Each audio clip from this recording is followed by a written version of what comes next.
Hello friends, आप सभी का स्वागत है हमारे चैनल लर्निंग द अवनेट समझान में। और हमारे पास कमेंट्स में एक रिक्वेस्ट आई थी कगीटो गेमिंग की तरफ से कि इलेक्ट्रिसिटी एंड सर्किट क्लास 6 पर वीडियो बनाओ। तो चलिए आज इलेक्ट्रिसिटी और सर्किट पढ़ते हैं। इलेक्ट्रिसिटी फ्रेंड्स, इलेक्ट्रिसिटी क्या है? Electricity is the flow of electric charge. Electricity electric charge का फ्लो है। इट प्रोवाइड्स एनर्जी और power that is used to run electrical and electronic appliances. Devices को यूज करने के लिए ये पावर या फिर एनर्जी देती है। वो या तो इलेक्ट्रिक भी हो सकते हैं या फिर इलेक्ट्रॉनिक भी हो सकते हैं। इलेक्ट्रिक में देखिए जैसे बल्ब और फैन, इलेक्ट्रॉनिक में जैसे वॉशिंग मशीन और TV. It is generated by thermal power stations, windmills, batteries etc। Windmills, thermal power station etc द्वारा इसको जनरेट किया जाता है। अब देखते हैं इलेक्ट्रिक सेल क्या है। An electric cell is a device which produces electricity capable to run smaller appliances like torch, clock, camera और रेडियो। छोटे डिवाइसों को यूज करने के लिए जो इलेक्ट्रिसिटी प्रोड्यूस करने वाला जो डिवाइस होता है उसको हम कहते हैं सेल्स। इसके दो टर्मिनल्स होते हैं। टर्मिनल्स यानी दो एंड पॉइंट्स होते हैं। ऊपर का होता है पॉजिटिव जिसको हम प्लस से डिनोट करते हैं और नीचे का होता है नेगेटिव जिसको माइनस से डिनोट करते हैं। पॉजिटिव साइड में एक मेटल कैप लगी होती है और नेगेटिव साइड में एक मेटल डिस्क लगी होती है। तो इलेक्ट्रिक सेल के अंदर कुछ केमिकल्स होते हैं जिनमें रिएक्शंस होते हैं जिससे इलेक्ट्रिसिटी प्रोड्यूस होती है। जब ये सारे केमिकल यूज हो जाते हैं तो इलेक्ट्रिक बल्ब अपनी सारी इलेक्ट्रिसिटी खो देता है। Electric bulb and electric bulb is a device which produces light when electricity is passed through it's terminal. और जो बल्ब होता है वो भी ऐसे ही लाइट प्रोड्यूस करता है जो उसके टर्मिनल्स से पास करती है। फ्रेंड, जो सेल्स होते हैं, सेल्स की तरह ही बल्ब का भी दो टर्मिनल्स होते हैं। इसके पास 2 थिक कॉन्टैक्ट वायर होते हैं बीच में और उनके साथ एक थिन वायर अटैच्ड होता है। तो उस थिन वायर को हम फिलामेंट कहते हैं। तो आप ये नाम याद रखिएगा, पूछे जा सकता है क्वेश्चन में कि थिन वायर को क्या कहते हैं? फिलामेंट कहते हैं।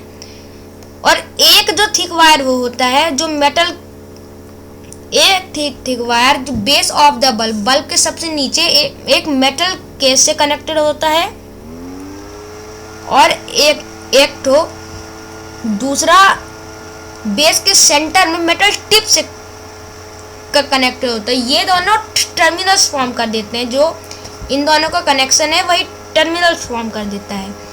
जब इलेक्ट्रिसिटी बल्ब के टर्मिनल से जाती है तो जो फिलामेंट है वो हीटेड अप हो जाता है, गर्म हो जाता है और लाइट प्रोड्यूस करता है। अगर फिलामेंट टूट जाए तो उस बल्ब को हम फ्यूज कहते हैं और फ्यूज्ड बल्ब कभी जलता नहीं है। दो टर्मिनल दोनों एक दूसरे को टच नहीं करते हैं। क्यों नहीं करते? ताकि शॉर्ट सर्किट ना हो जाए।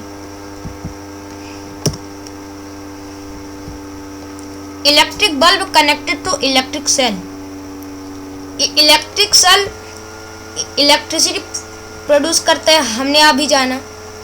तो जो इलेक्ट्रिसिटी वो प्रोड्यूस कर रहा है इसी की वजह से एक बल्ब ग्लो कर पाता है।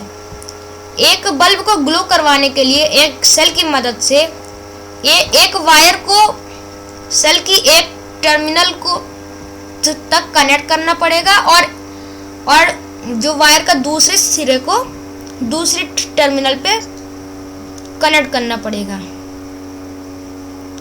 ऐसे ही वो जो सेल का दूसरा टर्मिनल है उसका भी बल्ब के सेकंड टर्मिनल पर कनेक्ट करना चाहिएगा। अगर बल्ब नहीं ग्लो करेगा जब हम ये सब चीजें नहीं करेंगे।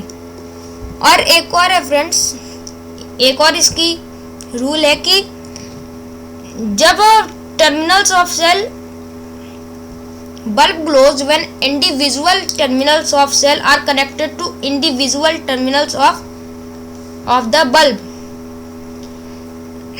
दोनों के दूसरे साइड पे जोड़ना है। जैसे ये इसका पॉजिटिव टर्मिनल है तो दूसरे के नेगेटिव टर्मिनल पे जोड़ना है हमको।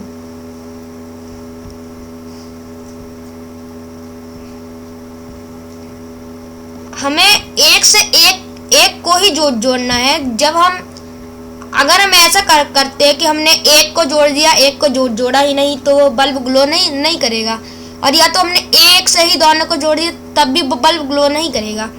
तो ये जो रूल्स मैंने बताया आपको फॉलो करने पड़ेंगे अगर आपको बल्ब ग्लो करवाना है तो। अब देखते हैं इलेक्ट्रिसिटी सर्किट क्या होता है। ये इलेक्ट्रिक करंट के लिए एक कंप्लीट पाथ होता है जिससे दो टर्मिनल जो होते हैं उससे इलेक्ट्रिसिटी पास कर जाए। जब ये करंट पास हो रहा होता है तब बल्ब ग्लो करता है। इसमें क्या है, पॉजिटिव से नेगेटिव टर्मिनल तक एनर्जी जाती है। करंट का फ्लो ये होता है कि पॉजिटिव टर्मिनल से नेगेटिव टर्मिनल तक। फ्यूज्ड बल्ब जैसे हमने जाना उसका फिलामेंट टूटा होता है तो उसका पथ भी टूट जाता है तो बल्ब नहीं जल पाता है, यही रीजन है। अब देखते हैं इलेक्ट्रिसिटी स्विच क्या होता है। Electric switch is an electrical device which can make और ब्रेक एन इलेक्ट्रिक सर्किट। एक इलेक्ट्रिक सर्किट को या तो वो मेक करे या तो ब्रेक करे। मेक यानी या तो वो उससे करंट फ्लो करने दे या तो ना करने दे। तो उस डिवाइस को हम कहते हैं इलेक्ट्रिक सर्किट। एक स्विच को तब हम ऑन करेंगे जब ये मेक करे सर्किट को या कंप्लीट करे और करंट अलाउ करने दे। और वैसे ही जब वो अलाउ नहीं करने देगा तो हम उसको कहेंगे उसने ब्रेक द सर्किट कर दिया। उसने सर्किट को ब्रेक कर दिया क्योंकि उसने करंट को उससे पास। यहाँ पर देखिए ऑफ पोजीशन में, यहाँ देखिए सर्किट ब्रेक हो गया है, कनेक्शन यहाँ पर नहीं है। और ऑन पोजीशन में सर्किट पूरा चल रहा है। अब देखते हैं कंडक्टर और इंसुलेटर क्या होता है। फ्रेंड, जो मटेरियल्स इलेक्ट्रिक करंट को अपने से पास करने देंगे उनको हम कहते हैं कंडक्टर्स ऑफ इलेक्ट्रिसिटी। इसके एग्जांपल है आयरन नेल, की, सेफ्टी पिन, वाटर और ह्यूमन बॉडी। इसलिए कहा जाता है कि हम इलेक्ट्रिक चीज़ों से दूर रहें क्योंकि हमारी ह्यूमन बॉडी में भी करंट आ सकता है। ऐसे ही जो मटेरियल पास नहीं करने जो मटेरियल्स अपने से इलेक्ट्रिक करंट को पास नहीं करने देंगे उनको कहते हैं इंसुलेटर्स ऑफ इलेक्ट्रिसिटी। इसका एग्जांपल है rubber, plastic, glass, air, cloth, etc. Conductors तो मेनली मेटालिक होते हैं जैसे हमने देखा, और इंसुलेटर्स नॉन मेटालिक होते हैं। और जो इलेक्ट्रिक डिवाइस होते हैं उनको कंडक्टर से बनाया जाता है और उनको हैंडल करने के लिए इंसुलेटर का यूज किया जाता है जैसे plastic, would, aluminium, etc. Thanks for watching friends. अगर आपको वीडियो अच्छा लगा तो चैनल को लाइक और सब्सक्राइब जरूर कर दीजिएगा। Bye bye. Keep learning with Abhinav and Som Jain.